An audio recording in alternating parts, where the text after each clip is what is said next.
Hey everyone, welcome to the Whaler channel.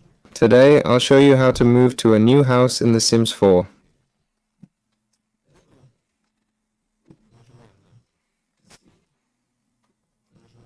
First, hit escape and click on Manage Worlds. Then save your game and go to Manage Worlds. Choose the world you want, pick a new house and click on Manage Households.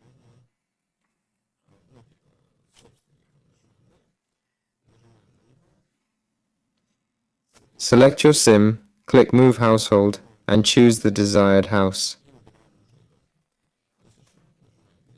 Finally, click Move, then OK. You'll see your remaining funds after purchasing the new lot. That's it for now. Thanks for watching Whaler. See you next time.